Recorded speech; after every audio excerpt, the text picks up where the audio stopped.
Joining me live in the studio is ASPI resident senior fellow David Wroe. David, thanks for your time as always. Let's just start with a reflection on where we are. There is still uncertainty despite the 20 living hostages, the remaining living hostages returned. There is still this issue of a promised 28 bodies that have not all been returned just yet. In fact, only single figures, less than 10 have been. Yeah.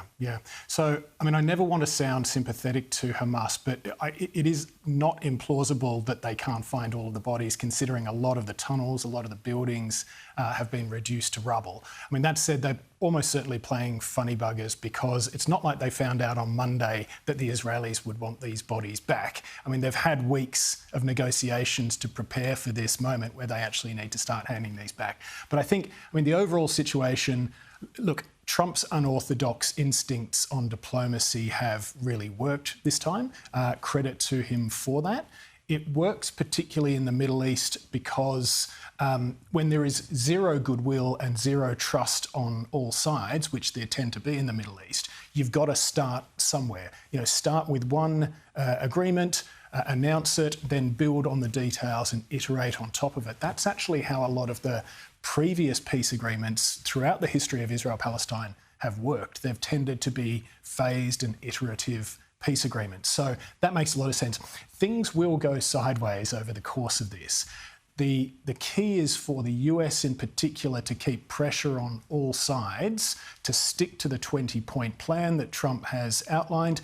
It's a good plan. It's a solid plan. And if they follow it, they'll actually get to somewhere resembling a long-term stable peace. And that's what Trump needs to really kind of follow through on now. We've seen these horrific images of the life in Gaza after the IDF pulled back, including summary executions by Hamas of some of their rivals. But it reminds of this other dilemma here when we talk about disarming Hamas. Will they take all arms? They have these other militia that they've got to try and push, or they believe they will try and push back against. Yep. So there are those internal rivalries and conflicts that sadly for the people of Palestine will continue. Yeah. Nobody's defined disarm so far, at least not that I've seen in any detail. You're right, disarm in the sense of handing over every last AK-47 to some, neutral recipient. That's not going to happen, and I don't think anyone, who's going to take them? Who's going to go in and collect the arms that Hamas hands over? There's going to be some weeks before the next phases of the plan can actually get underway. That's where you have a security force made up of mostly countries from within the region, Arab and majority Muslim countries. You have a technocratic Palestinian civilian authority to take over in Gaza.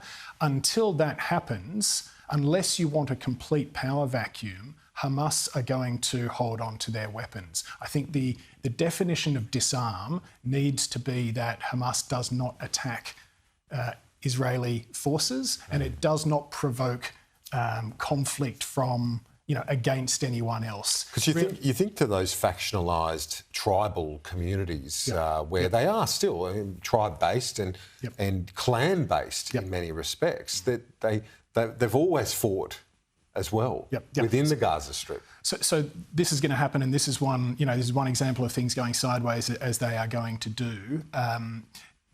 Hamas has been in charge of Gaza since 2007. So, they are the only authority that really is, it's not recognised, but it is established and entrenched.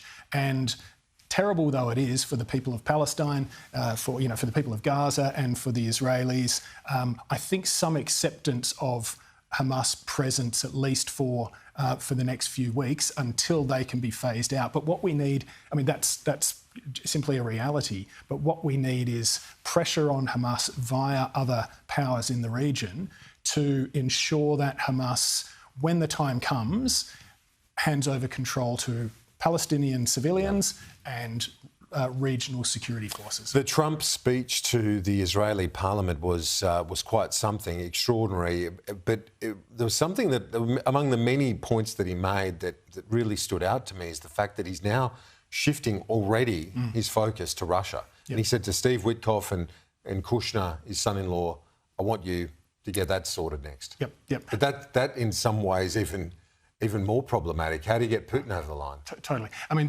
unfortunately, it's not a very comparable situation. You can't pressure Putin in the way that you have been able to pressure, Hamas via the region and Benjamin Netanyahu.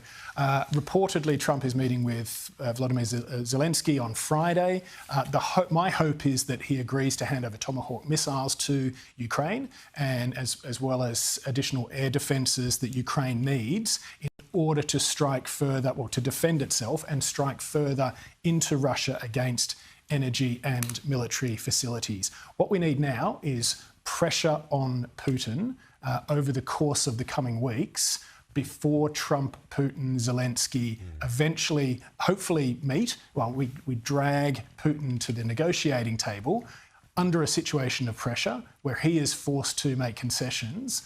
That's the way forward. But I think the most we can hope for on Friday is Tomahawks and air defences. That will help Ukraine put Russia under pressure. Sanctions on Russia from the US would also be fantastic. The Europeans are working on that. Let's hope that Trump agrees to that as well. We will speak to you soon again, David Wroe, a Senior Resident Fellow at ASPI. And obviously next time we can go through all of the ins and outs of the Trump-Albanese meeting, which is looming only a few days away. David, thank you. I can hardly wait. Thanks. Thank you as always.